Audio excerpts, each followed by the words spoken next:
మెదక్ జిల్లాలో బీసీలకు 42% రిజర్వేషన్ సాధించే వరకు కంకణభద్రమై పనిచేయాలని ఎమ్మెల్సీ కల్వకుంట్ల కవిత అన్నారు. మంగళవారం మెదక్ పట్టణంలోని నిర్వహించిన బీసీ సంఘాల రౌండ్ టేబుల్ సమావేశానికి ఆమె ముఖ్య అతిథిగా హాజరయ్యారు. ఈ సందర్భంగా మాట్లాడుతూ అధిక సంఖ్యలో ఉన్న బీసీ కులాల నుండి చాలా మంది కార్యకర్తలు స్థానిక సంస్థలలో సర్పంచులు, ఎంపీటీసీలు, జెడ్పీటీసీలు కాలేకపోయారన్నారు.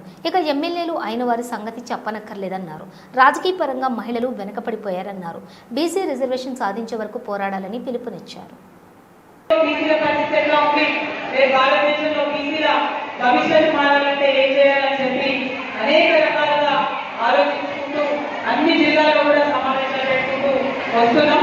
మరి సమావేశం పెట్టడం అంటే ఏదో మీదికి హైదరాబాద్ వచ్చిన ఇద్దరు ముగ్గురు మాట్లాడిపోవడం కాకుండా జిల్లాలో ఉండేటటువంటి వాళ్ళందరినీ కూడా మాట్లాడించి మీ అభిప్రాయాలన్నింటినీ కూడా సేకరించి ఇవే అభిప్రాయాలని అవసరమైన చోట అవసరమైన సందర్భంలో వినిపించే విధంగా బీసీల గొంతుకగా యునైటెడ్ మూవ్మెంట్ మరియు తెలంగాణ జాగృతి పనిచేస్తుందని చెప్పి మీ అందరూ కూడా నేను సంతోషంగా తెలియజేస్తా ఉన్నాను. అది సాధించుకునే వరకు వదిలిపెట్టమని చెప్పి మరి గత 2 సంవత్సరాలుగా నిరంతరం కూడా ఇక్కడ ఉన్నటువంటి సభ్యులందరూ కూడా కృషి చేస్తున్న విషయం మీ అందరికీ తెలిసిందే. ఇప్పటి వరకు యూపీఎఫ్ కన్వీనర్ గారు పోలా శివశంకర్ గారు మాట్లాడి విస్తారంగా మొత్తం ఇప్పుడున్నటువంటి రిజర్వేషన్ అంశాన్ని కూడా వారు వివరించడం జరిగింది. ఒకటే ఒక మార్పు మనందరం కూడా కోరుకునేది. రేపటి నాడు బీసీలకు 45% రిజర్వేషన్ సాధించుకుంటాం, అందులో ఏం అనుమానం లేదు.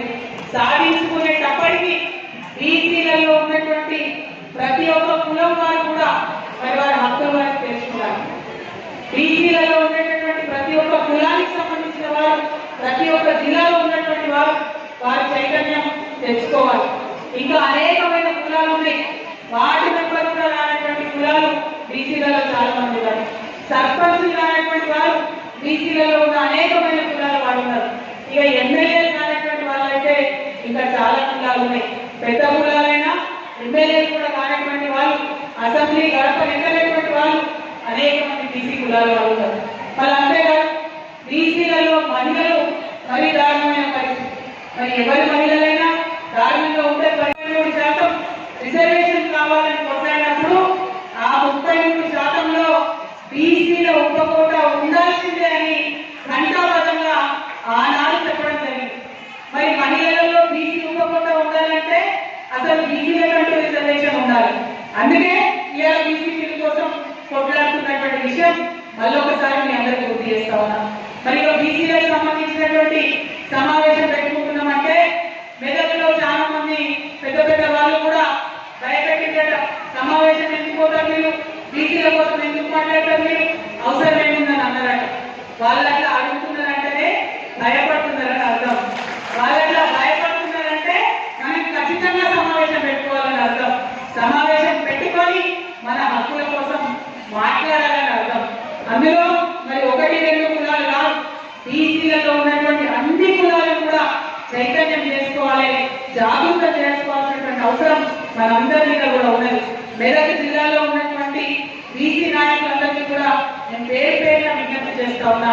ఇది రాజకీయ వేదిక కాదు, ఇది మానవ హక్కుల వేదిక. బీసీల హక్కులు సాధించడంలో మానవ హక్కులు దాగిలే వాళ్ళని అడుగుతా ఉన్నా. ఇవాళ 100 మంది ఉంటే 56 మంది బీసీలో ఉన్నారు. మరి 56% సంబంధించి బీసీలలో ఉండేటటువంటి మేధావులను, విద్యార్థులను, ఆడబిడ్డలను నేను హృదయపూర్వకంగా విజ్ఞప్తి చేస్తా ఉన్నా. ఇప్పుడు మాట్లాడాల్సినటువంటి సందర్భం వచ్చింది. మాట్లాడే సందర్భంలో ఖచ్చితంగా నోరు విప్పి మనందరం మాట్లాడాలి.